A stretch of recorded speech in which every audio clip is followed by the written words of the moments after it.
We have the tech to get food delivered in 15 minutes, but we all have horror stories about buying tickets. The Game Time app gives fans the advantage. Get amazing tickets in just a few taps. Fees are included, so what you see is what you pay. And the Game Time guarantee means authentic tickets at the best price every time. Take the guesswork out of buying tickets to concerts, sports, comedy, and more with Game Time. Download the Game Time app and create an account for $20 off your first purchase. Terms apply.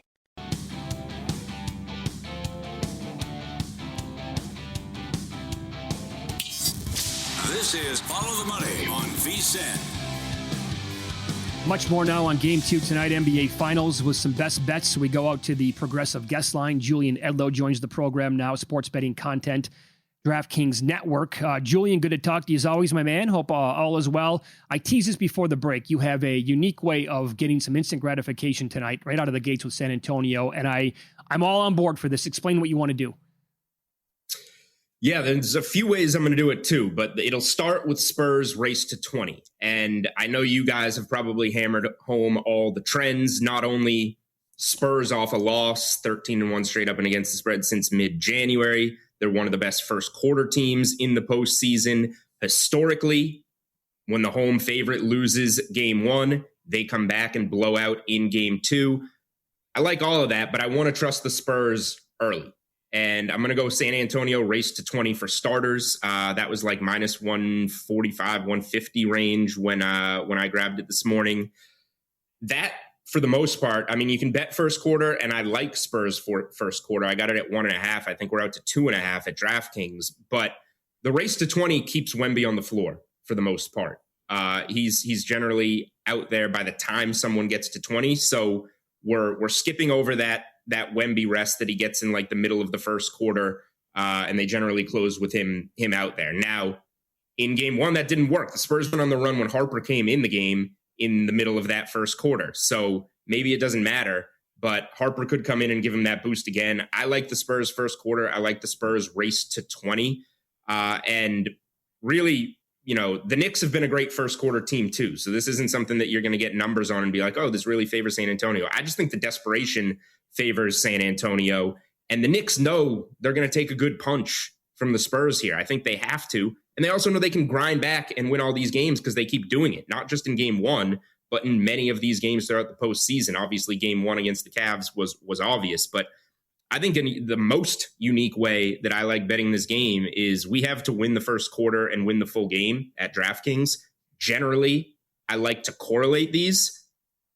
This game is one where I think you might not have to. You can get on DraftKings right now, this is the best price on it, Spurs to win the first quarter, Knicks to win the game is plus 650.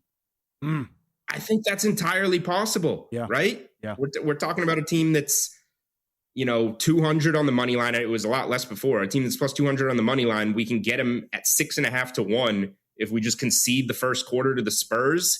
They know they're going to take this early hit, and they've been grinding back all postseason. I think that's like completely in play.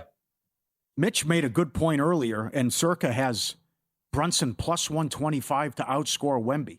He had 2 injuries, was on the bench for a lot of the time, and still took 31 shots. So what do you expect out of Brunson tonight? Yeah, so in game one, I went 0 for 2 on player props. I did well I took the points with the Knicks. I had the Knicks to win game one and the series, which was plus 375. So I'm sitting on a good number with the Knicks, but I had Bridges points and I had Brunson to make 3 threes. He went 2 for 9.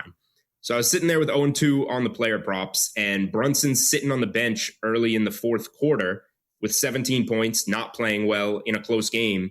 I said, he's probably going to come in and do pretty well here. Let me check out what his points prop is. I was pretty surprised. And these things tick down like while the player is on the bench. So you're kind of watching for them to come back in, which he did around with 8 minutes in the fourth quarter. Brunson's live point prop with 8 minutes left in the first quarter right before he came back in was 21.5. He was plus 250 to go over 24.5. So I grabbed both of those. I passed on like plus 600 to score 30. I said, I don't think he can get there. He did. So I'm keeping an eye again on a Brunson close here. I don't know if he'll start as poorly as he did last game. I don't know how this knee and ankle injury are going to work, if it's going to slow him down early, and maybe you're not interested. But if this is a close game, I am keeping an eye on when Jalen Brunson's coming off the bench in the fourth quarter and looking at what that live point prop is, because he came back in with 8 minutes left in the game. By the time there were 6 minutes left in the game, the over 21.5 had cashed. By the time there were 5 minutes left in the game, the over 24.5 at plus 250 had cashed. And you're sitting there with 5 minutes left in the game. Yeah. So I am very interested in looking at Brunson props very, very late in the game. Love that angle. By the way, so it really doesn't even matter like how many points he has in the game, I don't think. If the game's going to be close, he might have 17 like he did the other night, or he might have 35. Whatever that number is, if it's like 35 with 9 minutes to go in the fourth quarter and it's a close game, he's Mr. Clutch. He's going to be the guy with the ball in his hands on every single possession, probably taking a lot of shots to close out the game. So even if he has like 35 in the fourth quarter and they pull like a 41.5 on it, it might not, like, to get 8 more points. Okay, I'd be open to that. That's what I'm saying. If he has a good game, he was having a bad game in game one, so it totally made sense. You're looking at a depressed number there and saying he should be able to get to this.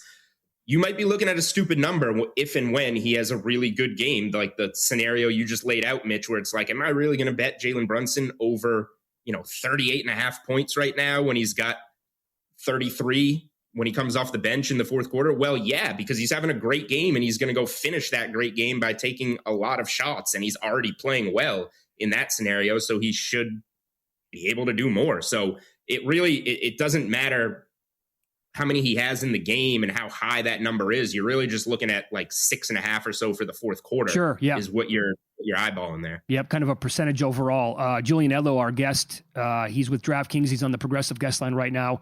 Dylan Harper has to get more run tonight, does he not? Has to. That's what we're all saying. Fox looked terrible. He's battling through an ankle injury. I thought it was interesting in the pregame interview that he did with Malika Andrews. He would not put a percentage on it. She asked him to say, "How's your ankle doing?" He wouldn't say. He said, "I'll figure that out in 2 weeks." So kind of indicating that he's playing through something, and he looks like he's playing through something. And Harper was fantastic in game one. He's had some huge moments in this postseason. Fox could easily wake up and have a better game. I think that's, well within the realm of possibility. But Harper's got to be a guy that's out there. You could have, a game where Vassell or Champagny just regress shooting the ball and you're going to take one of them off the floor. I think Castle's pretty safe to get his minutes, but Fox is the obvious one where if he's not playing well, the Spurs potentially gave that game away by giving Fox those minutes over Harper in game one. You don't know how that goes. If Harper has a fourth quarter like he did a first quarter, the Spurs can win that game. So I think we see him out there more. He had 16 points and 8 rebounds in the 21 minutes in game one. He was fantastic. So I kind of put together a little same game parlay here that gets you a little bit lower than his points and rebounds combined would be, but you need him to hit 2 benchmarks. 10 plus points, 5 plus rebounds for Harper is plus 110 on DraftKings Sportsbook. And I like that. I think, he's had 5 rebounds in 5 straight playoff games. He's averaging over 13 points per game in the postseason. He should be looking at a couple extra minutes here in both the matchup and the Fox situation. So I think this is a pretty safe benchmark, 10-5 for Harper in this one, and it gets you plus 110. Paulie and I have been going back and forth on the series price and how to approach it for the last couple of days here.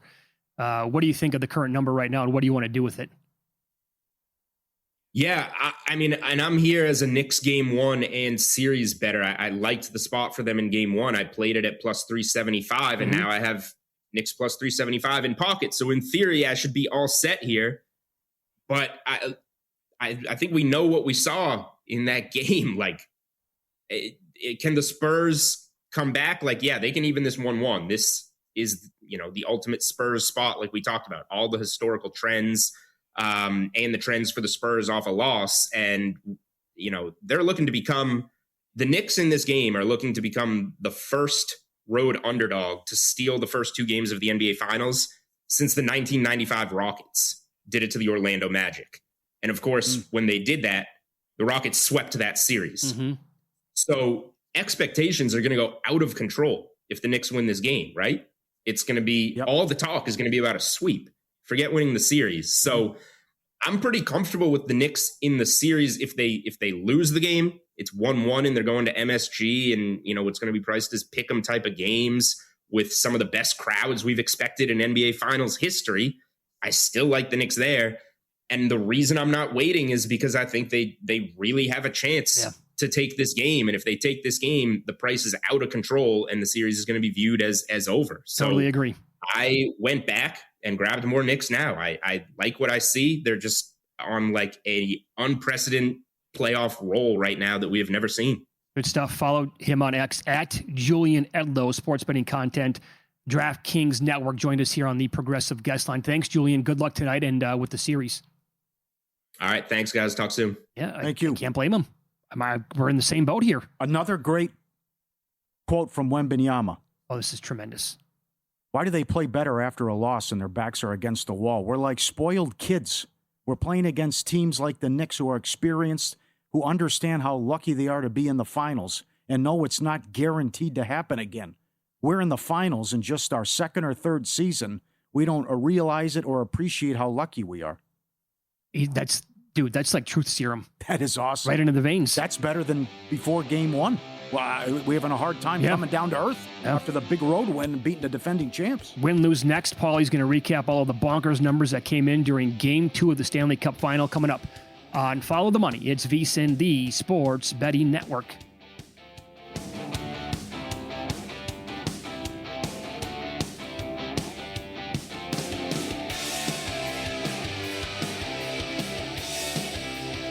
Let me get your attention real quick, podcast listeners. I've got something for you that almost feels too good to be true. First, credit where credit's due. If you're listening to this podcast, you're already leveling up your betting game. You're riding along with our best bets and top angles. And when there's a good game on, you're getting involved with a few props and alt markets as well. There's one more layer if you really want to step things up, and that's VSiN Pro. I've mentioned it before, but things are only getting better for our pro subscribers. We just rolled out our MLB prop projections, breaking down some of the best edges across strikeouts, hits, home runs, and more. And that's on top of everything else pro subscribers already get, including public betting splits, expert picks, and betting guides across the sports calendar. If you haven't tried it yet, stop sleeping on it. You can get your first month just $9.99 or save big with promo code POD26 on the annual subscription. Hit the link in the description and start cashing in with VSiN Pro. All right, back to the show. We have the tech to get food delivered in 15 minutes, but we all have horror stories about buying tickets. The Game Time app gives fans the advantage. Get amazing tickets in just a few taps. Fees are included, so what you see is what you pay. And the Game Time guarantee means authentic tickets at the best price every time. Take the guesswork out of buying tickets to concerts, sports, comedy, and more with Game Time. Download the Game Time app and create an account for $20 off your first purchase. Terms apply.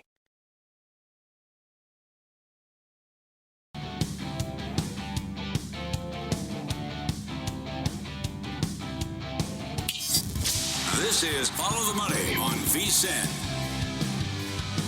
Let's head back to Saratoga. We go to the Progressive Guest Line. We'll get some best bets for the ponies coming up in a little bit, and also for the Belmont Stakes tomorrow as Mike Beer joins the program. He is with the Daily Racing Form on what he is telling us during the break is an absolutely picturesque day at Saratoga. Mike, thanks so much for the time today. How are you? I'm very good, guys. Thanks for having me on. I appreciate it. Yeah, you bet. Thank you. Before we get into tomorrow's race, let's begin with what we have coming up. The 11th overall today at Saratoga. Who do you have your eyes on here?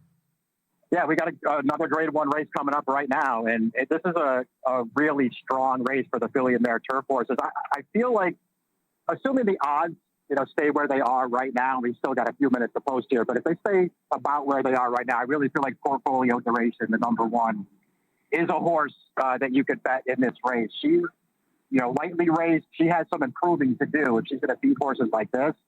But she's a filly who's just shown a whole lot of potential from the start of her career. And it feels like, her trainer's stepping her up here into a Grade 1 race at a time where he feels pretty confident that she's going to run a pretty good race here. She has her work cut out for her again. Like I said, there's two favorites in the two outside posts here who they're going to be really hard for Portfolio Duration to beat if they show up and run their A races. But this filly is all blue sky right now, all upside. And I really feel like if she can take one small step forward here, she can win this race. She's a very fair price. Very good. I'm looking at around, correct me if I'm wrong, am I looking at 6-1 as we speak? Yeah, she's 6-1 now. It's just based on the will pays. I mean, I'm not telling you guys anything you don't already know. Like, you don't want to take underlays at the racetrack for sure. And I feel like 4-1 is a fair price on for duration. Anything less than that, you probably don't really want to bet her against this field. Right now, she's 6. I would take that for sure. I would take maybe as short as 4 on her. Anything less than that, I wouldn't take her. Based on the will pays, I guess there's a chance she goes down to about 7-2 or 3-1, which would be a little disappointing. Okay. How about the 12th race? The 12th race is one of my, bigger opinions on this card today, Okay. if only because there's a big favorite in this race named Nitrogen, the number 5, who I just want to bet against her. I really don't feel like she should be a super short price in this field. I mean, you guys know, there's turf and dirt racing, here at Saratoga. My personal opinion of Nitrogen is she's a way better turf horse and a third horse. And maybe the results don't bear that out so much because they've been running around dirt for a while. I don't like her as a third horse. This is a grade 1 dirt race. There are 2 fillies in this race. The number 1 fully subscribed, the number 6 Blessed and Broken. They have all the upside. These are 2 very lightly raced 4-year-olds. We have not seen their best race yet. I've already seen Nitrogen's best race.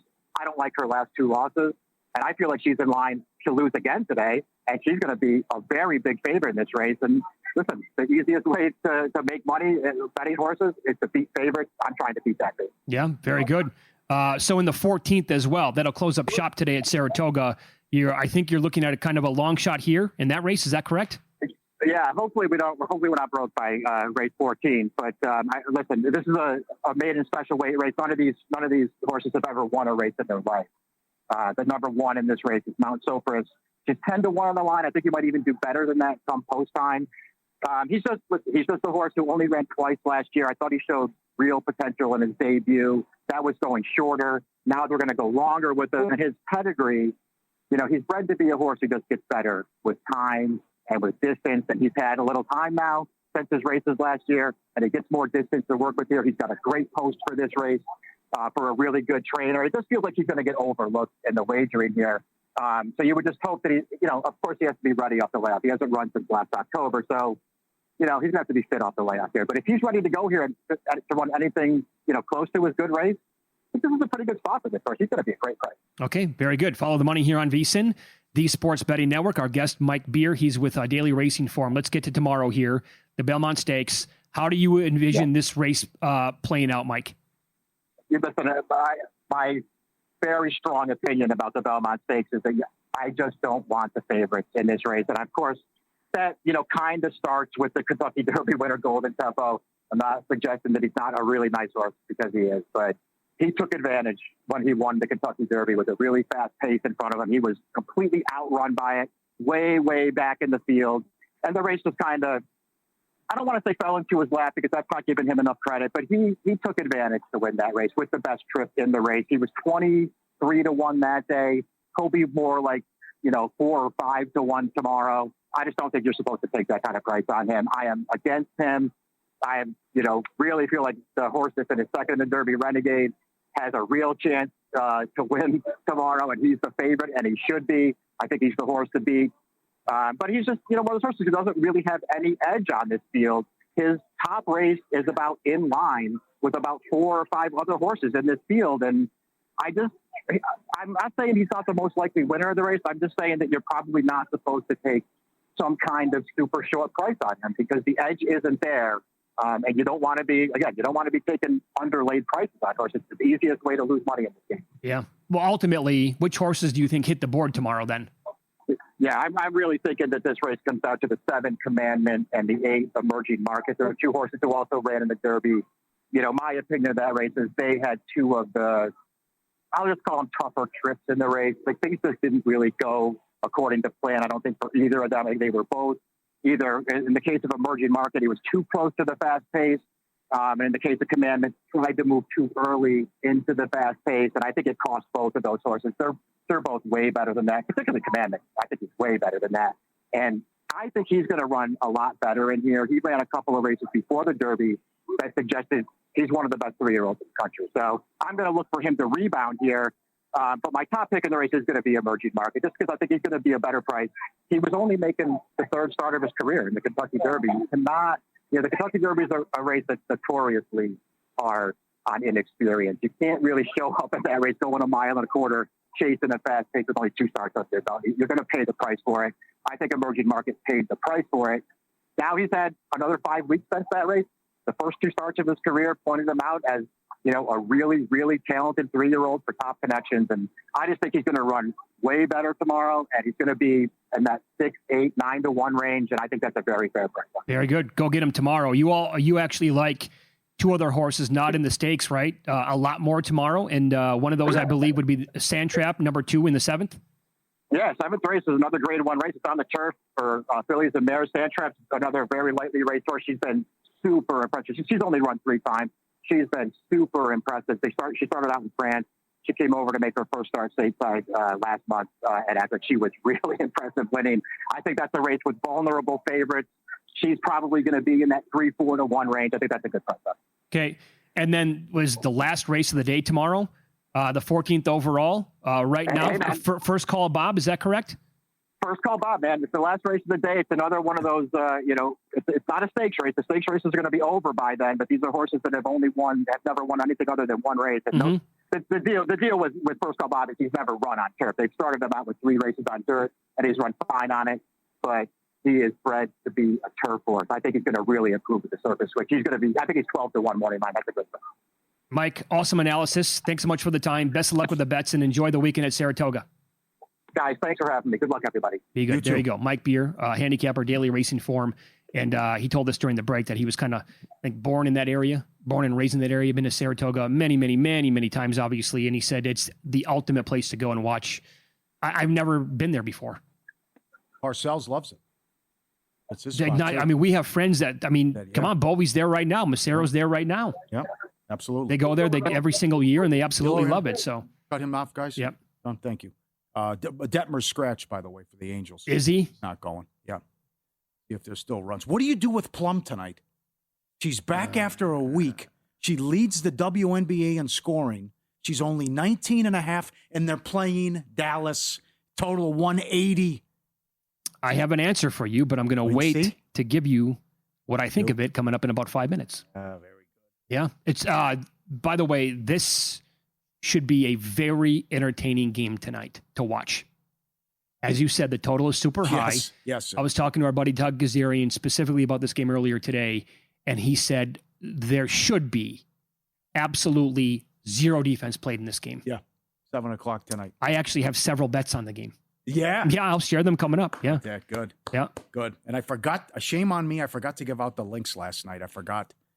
They won 8 of 9. Yeah, they're good. Miles went off. There was a great tweet while the Dallas GM was playing Love Island. Meanwhile, the gal from TCU's a phenomenal. She had 8 threes. Did it again. She's tough push. Gal missed a free throw if you laid the 3, but the money line got there. I'll say both those teams are really, really good. Yeah. Yeah. So Minnesota on fire.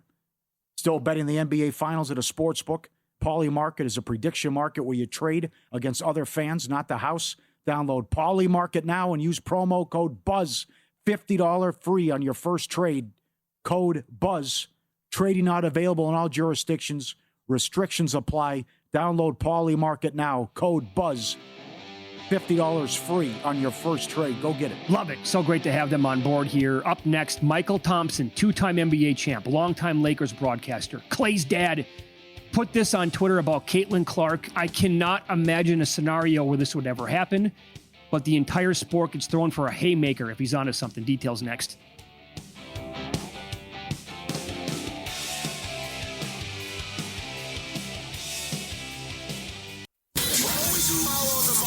That's what I always say. You always follow the money. Yeah. This is Follow the Money with Mitch Moss and Pauly Howard on VSiN. Welcome in. Good to have you on board. Thanks for watching on YouTube TV, listening on Sirius XM channel 158, iHeartRadio, TuneIn Radio, or any of our great affiliates. And what a week. The Stanley Cup final has been absolutely insane. Game 1 NBA Finals. The Knicks now up 1-0 against the San Antonio Spurs. And San Antonio is laying 6.5 points tonight in the game. The total's back to 217.5. And to talk about it more, we go out to the progressive guest line. Brian Geltzeiler, kind enough to join us again. He's a host on Sirius XM NBA Radio, also on NBA TV as well. Brian, thanks for the time today. How are you? I'm great, guys. I love this time of year. It's my pleasure. What do you make? Yeah, same here. What do you make of that number, by the way? Just at first blush. The Spurs are laying 6. They have to win by 7 points tonight, Brian, to cover that number. So I start with this, guys. You telling me that the team that has just won 12 games in a row, and how many in a row by double digits? Have all of them been by double digits? Right? 11. Like they've won all the 11 of them have been by double digits. Okay, I have 12 games in a row. Is getting 6.5 points in a series that they're up 1-0, it feels like a sucker line. The Knicks almost feel too easy in this one. But again, we look at the numbers, and you guys, I don't have to tell you guys, you know the game two, and it's throughout the entire playoffs for years of track record here, is that a team that loses game one, game two at home as a favorite is a heavy, heavy cover against the spread percentage-wise. So I think that's part of what's playing into the mix here. The other thing is this, and I know you guys are aware of this as well.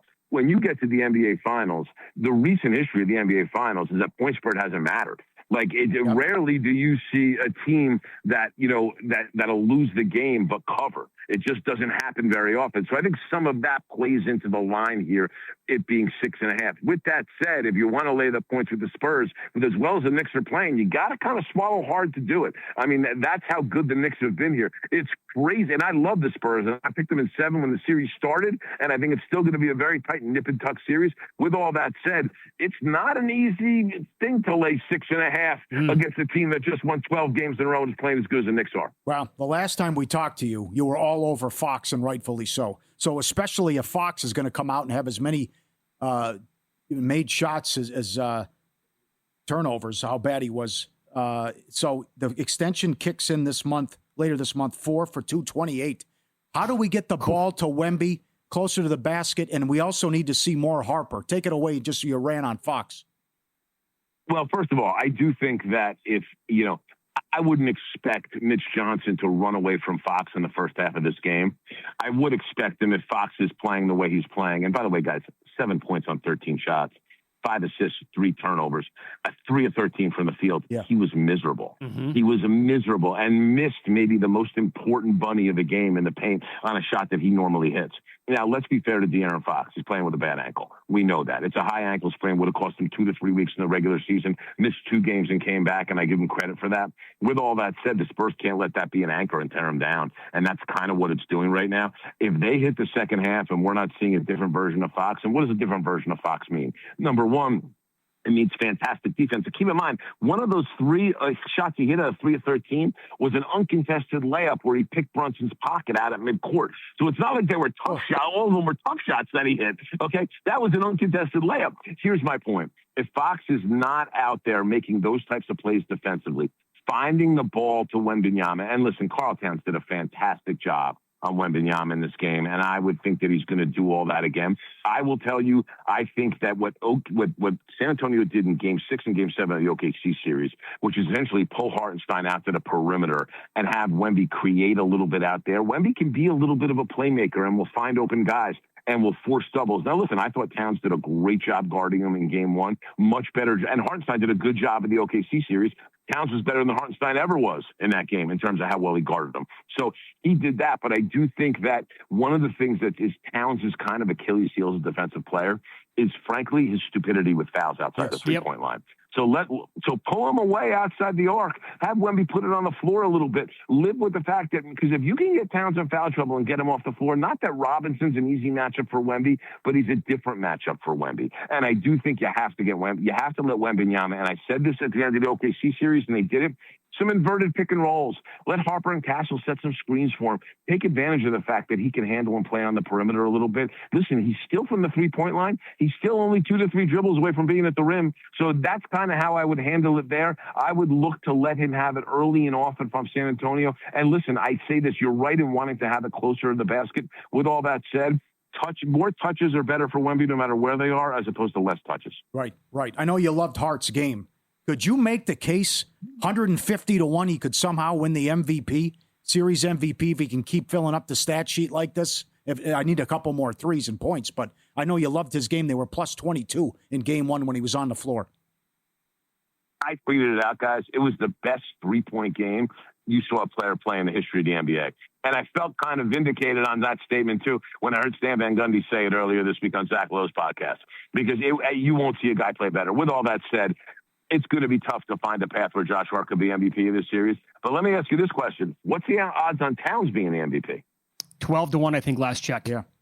Yeah, that's it. That, to me, there's some value there. And don't get me wrong, Brunson has been fantastic, and Brunson will continue to be fantastic. But San Antonio's entire game plan tonight is going to be how to not allow the Knicks to extricate Wembanyama from Brunson. And they were able to do that in the fourth quarter because Towns was so effective off the dribble, and San Antonio had to commit to Towns guarding Wemby. Now, one of the things I would do defensively if I was San Antonio, Wemby was right up on Karl Towns at the three-point line. He was 0 of 2 from 3 in the game. Hit 2-3 steps off him. Make Towns hit 2 threes before you're going to step out on him and do that. Because it does two things. Number one, you're challenging Towns to shoot the 3 well, and Towns killed them off the dribble. You know, he had a couple of great drives to the basket and got to the foul line a little bit. So and scored there. The other thing you do is if Wemby's 2 steps off him in the paint, he's that much closer to helping on other guys that come into the mid range, and that's the other part of this. So listen, it's going to be vital how they defend Towns here because Wemby was not able to be the help force in the fourth quarter that San Antonio counts on him being. And Brunson he'll sniff weakness and feast on it. And we saw 13 points, no turnovers in the fourth quarter. After not having a great first 3 quarters of the game, Jalen Brunson showed you why he is one of the best clutch players in the NBA. No doubt. Brian, so how strong are you on the Spurs or confident that they're going to take like 43s again? And if they do, are they going to hit 15, 16 of them, or is it going to be a game where they hit like 10 of 11 and they're going to lose because of that? I can't imagine in their home building they're going to shoot 11 of 43 from 3 again, guys. I think the shooting is going to have to be better. Now, some of it is going to have to be increasing the quality of the threes. There's too many quick threes with the Spurs. The Spurs their best threes for the Spurs to shoot are ones either that are inside out in the half court or truly open, getting out and running transition threes. They didn't get a lot of transition threes in that game, and the Knicks' transition defense was excellent, but they have to continue to push that issue. The other thing that I found interesting is that the Knicks were very comfortable letting Fox and Castle and Vassell shoot open threes. The Knicks are going to do that again. They're going to run out on Harper. They're certainly going to run out on Champagnie, but they're going to let those 3 guys shoot open threes. So this may come down to just this in terms of it being simple because they will drop a little help to Wemby, especially if he's playing more on the perimeter and is off the bounce. You saw there was a big turnover late on a steal by Josh Hart with Wemby off the dribble. Like the Knicks will pounce on that stuff, but the antidote for the Spurs on that stuff is to find shooters open from 3. But again, those shooters open from 3 are only as good as making the shots. So again, Fox, Castle, and Vassell are very, very important. They're going to get open looks. They got to knock them down in their own building. And by the way, I think they will tonight because I do think you think about a team shooting the ball. It's tough to find a team as good as San Antonio that's going to shoot that bad 2 games in a row in their own building. What can you compare Game 3 to? $9,000 get-in price, trying to win the finals the first time since '73 in a city that's starving for a championship. Where can you put that all-time on what that atmosphere and environment's going to be Monday? Nothing. And don't forget, okay, you have the President of the United States sitting courtside. Yeah. Okay. So it's all of those things combined. I think it's the kind of sporting event, Game 3 at Madison Square Garden. It's in terms of price, being in that building, energy, what it means to that city. I'm not sure we've seen something like that maybe ever. It's a very, very interesting environment in New York right now, guys. And it's akin to 1994. Because, listen, 1994, you had the Knicks in the NBA Finals and the Rangers in the Stanley Cup Finals at the same time. Like every other night at the Garden was a huge game. Here, you have the Knicks in the NBA Finals, and you have the World Cup bearing down on this area, on the New York metropolitan area. And there's a ton of buzz here around that. Plus, here's the thing about New York, guys. Understand, as big as the Giants can be, as big as the Rangers can be, as huge as the Yankees can be, when the Knicks are great, there's nothing like it. I heard somebody say this today. I forgot who said it, but I thought it was so smart. New York is the highest real estate per capita, maybe in the world, certainly in this country. Okay. You still have every 2 or 3 blocks, you have an outdoor basketball court. Why are those not being torn down and big, expensive buildings being built on them? Because it's in the fabric of the culture of the city, and no one wants to do it because everybody loves basketball in New York like they don't love it anywhere else. And that's what you have here. This Knicks team, the buzz surrounding it is absolutely enormous. What you're going to see in Game 3, I'm not sure we've ever seen anything like it in modern era sports. Well, I don't disagree. I really don't. Great answer.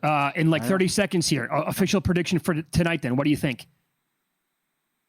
I think San Antonio is going to win pulling away by double digits. And I hate to say that because the Knicks have been on fire, but I do think San Antonio is going to shoot the ball better, and I think that's going to be enough. Listen, the Knicks didn't shoot it great either. They just had a fantastic fourth quarter, but I do think the Knicks have it's been some of this energy is going to seep out of the Knicks a little bit before they come home. And I do think as great as the Knicks have been, that coming back 1-1 is okay with them. It gives them still a good chance to win the series. And I do think you see a little bit of a mental lapse from the Knicks tonight and a whole lot of urgency. This is very, very close to a Game 7. The Knicks have been playing so well. If the Spurs fall down 2-0, there's no way they win the series. It's a must-win, guys. Agreed. Follow him on X at BGeltzNBA. You're the best, man. That was dynamite. Thank you. Enjoy the game.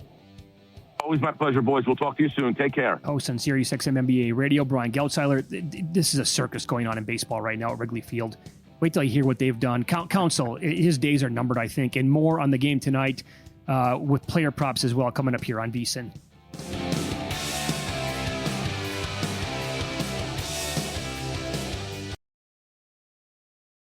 We have the tech to get food delivered in 15 minutes, but we all have horror stories about buying tickets. The Game Time app gives fans the advantage. Get amazing tickets in just a few taps. Fees are included, so what you see is what you pay. And the Game Time guarantee means authentic tickets at the best price every time. Take the guesswork out of buying tickets to concerts, sports, comedy, and more with Game Time. Download the Game Time app and create an account for $20 off your first purchase. Terms apply.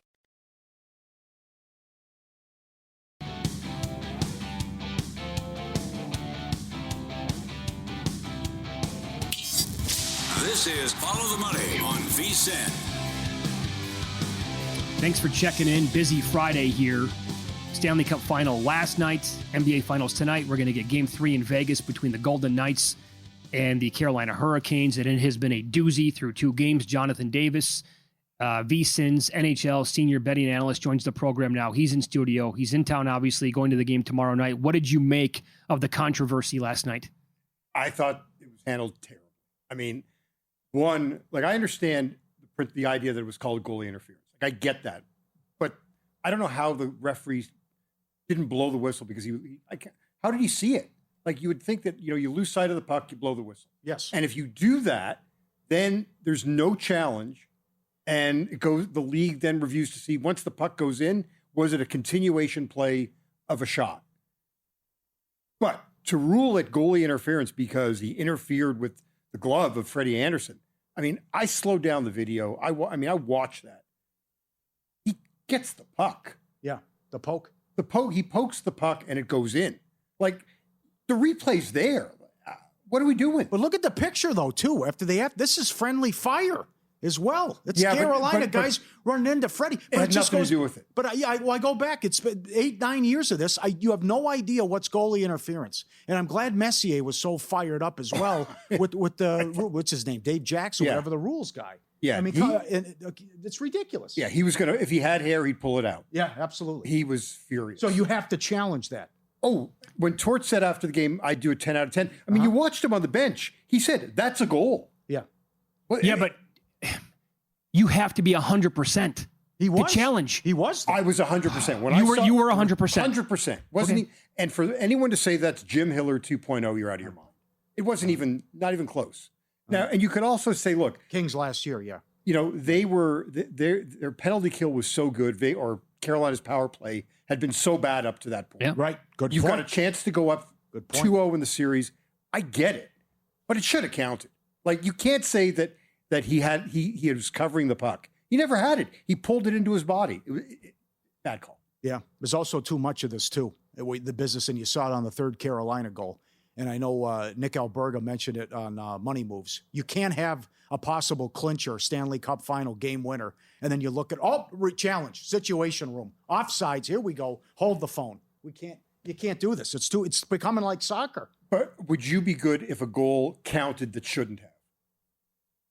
That won the Stanley Cup. Okay, fair. Good comeback. Yeah, but it's commonplace, though. My comparison was like, even like the end of these NBA games a lot of times, like every single time we have to go to the monitor again. Not all games, but I mean, sometimes they take on a life on their own, and you're like, I can't take it. I think a lot of fans would take the trade-off and go back, don't you? I think so, too, yeah. I really do. I'll live with 2 missed calls as opposed to the extra delay that goes on for half an hour. It's the unintended consequences, really, of the whole offside. That's what happened when years ago Matt Duchene was 20 feet offside. Somehow they missed it, and now it's gotten out of hand. Offside to me is the one that's worse because you're talking about a millimeter that you're offside, and that's really not impacting the goal. Who has been the better team in the series through 2 games? Vegas. No hesitation. No, since they were better after 2-1 down when they were down 2-1 when they scored that goal. From that point on, better team.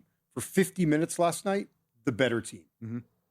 Okay, do you anticipate them bouncing back, winning Game 3 / winning the series? Yes, I do. I mean, they've also won. The oddity, you had Carolina's won all these Game 2s in overtime. Vegas has won 7 consecutive odd-numbered games in the playoffs. Okay, yeah, right. How about the 6-0 in overtime stat? Well, that's crazy. Yeah, and look, it's not Montreal. The Canadians in '93 won 11. Oh wow! Vegas was 3-0. They won 11. They were 11-0 in overtime games. What? You're kidding me. Yeah, they won. Yeah, I don't think they lost in overtime. I know they won 11 games that year in overtime. Oh wow! Wow. Okay. Yeah, Patrick Waugh. I took a donkey kick to the stomach last night on the under. Yeah. So when you look at the box score, 4-3 that game, 5-4 game 1. I want to come back. Paulie wants to come back with under in Game 3. What do you think about that?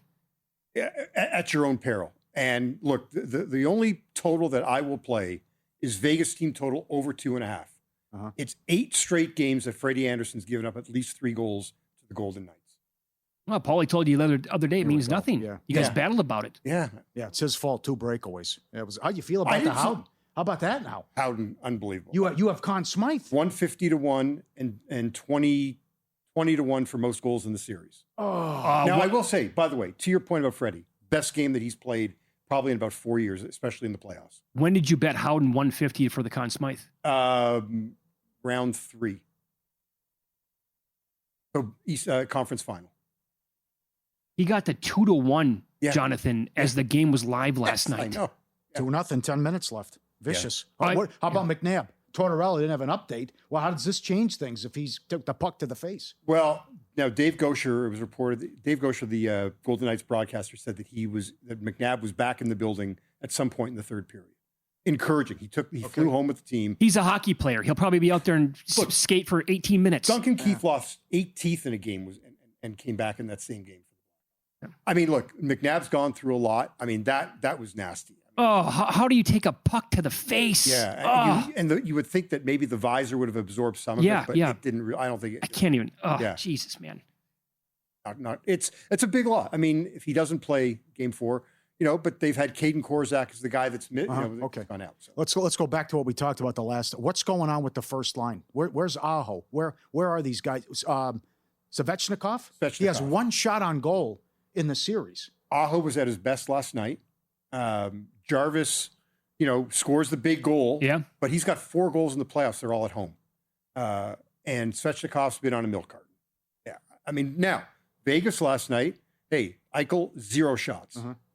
Dorofeyev, 0 shots. Barbashev, 1. The Jordan Staal line for Carolina did a great job in Game 2. Also, people calling Rasmussen. Rasmus Anderson? Yes. I'm sorry. Anderson, the worst player by a mile for the Golden Knights so far. It's not the best series for him, just matchup wise, but I wouldn't call him the worst. I mean, so far the way it's played in 2 games. I mean, I don't think I'm not looking at him going, "Oh, that was his fault." What'd you make of Carter Hart last night? Then he was good, but he wasn't. I mean, nothing spectacular. I mean, here's the thing: for me, more times than not, if we get these high scoring games, it favors Vegas because I think that they can outscore any mistake that Carter Hart makes. Now, I will say though, if Anderson plays like he did last night, like that, I'm not a big fan, but you can't discount what he did last night. I don't see them going over and peppering him to go over the saves prop now. They're going to put 28, 29, 30 shots on him now. Who, Carolina? Yeah. No, I think it's flipped. Yeah. Yeah, I think he's 27 and a half tomorrow. I mean, Vegas has done a really good job of shots, of blocking shots, and suppressing shots. Yeah. Yeah. So it plays out like. That's not just for a 1-game thing then, right? That's probably the way the series is going to go. I mean, the last couple of games, even with Carter Hart, it's taken like that final second to cash that shot prop. So be careful. Be careful if you're looking at that. Like I said, I mean, the first period over, I know it didn't cash last game. It's been really strong. Yeah. Goal first 10's been really strong. But But for me, my best bet will, again, Vegas team total over 2.5. Okay. We get a good price on it. I will say this now for those people who like had a plan of betting overtime in every game. Yeah. Well, you're a pretty decent winner already. I would, if you were playing that so far in the first 2 games, I think you keep playing it. I can see this where these games moving forward are all going to be pretty razor thin. Yeah. And Brett Howden. I mean, how can we, like, again, he was plus 390 last night for 1 goal. You had him? Yeah. Yeah, So, I gave that out. Yeah. yeah. I mean, I gotta haven't. keep riding it. What is he tomorrow night? I haven't looked yet. Not Do you looked. think he's still going to be over 3-1? I mean, if he Why is, not? Yeah. if he, it wouldn't. I would hope. I would think not. But if he is, I mean, what are we doing here? Like, that's just too good a gift to take. How about now with overtime and the travel and the short turnaround? Yeah, it's tough. It's going to be tough. I think that's the case for the under too. Yeah, but it also could be sloppy play. Okay. You know, I mean, we could get that. So again, under at your own peril. I mean, last night was a kick in the shorts for the under. That was brutal. Yeah. It's a way of life. That's Wait, part of that's sports betting. that's a moose though. You can't lose that. No, I mean, it's 2-0. 2-0 with 10 minutes. I know. That's awful. I'm seeing plus 270 by the way for a goal. Yeah, I'd still take it. I mean, that 270. I mean, it's not as nice as 390 was, but No, but I'm still 270. You're almost getting 3-1. he's been a machine. Yeah, he's got more goals in the playoffs than he did in the regular season. 13 playoff goals, 12 and 58 regular season games. Still betting the NBA Finals at a sports book, Polymarket, a prediction market where you trade against other fans, not the house. Download Polymarket now. Use promo code BUZZ for $50 free on your first trade. Trading not available in all jurisdictions. Restrictions apply, and you will love the menu and the options and everything up there. Get it now. Get your $50. Code BUZZ at Polymarket. Game 2 coming up. Good luck. God, the Golden Knights were on the precipice. It was knocking on the door. You coming back for a game 3 at home. The place is going to be on fire anyway, but that is a man. Oh man, what a game changer. 31-0-3 when they were leading after 2. Oh, wow. Yeah, but you had the stuff in the first game. What, now 1 in 55. Yes. What, teams in game 1 or something trailing by 2. Yes. Yeah, that's right. Yeah, that's right. Correct. It was Good to see you. Thank you too. You can read Jonathan's daily write-ups on the Stanley Cup Final at vsin.com. We'll get to our best bets with in-pocket plays coming up next.